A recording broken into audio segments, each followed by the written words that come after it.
اور یہاں پر آپ کو اہم خبر دیتے چلیں، بڑھتے ہوئے کورونا کیسز کے باعث پنجاب حکومت نے صوبے میں مکمل لاک ڈاؤن کی وارننگ دے دی۔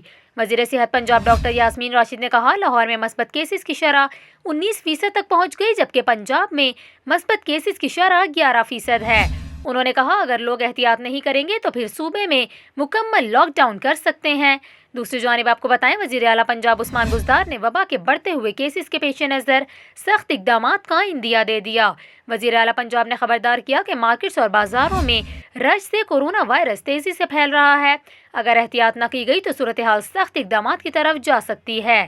انہوں نے کہا، کورونا مریضوں کی وجہ سے اسپتالوں پر دباؤ ہے، اسی لیے لوگ احتیاط کریں۔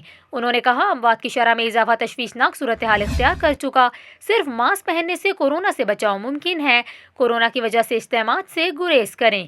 وزیر اعلیٰ نے یہ بھی کہا کہ SOPs پر عمل کر کے انسانی جانوں کو محفوظ بنایا جا سکتا ہے۔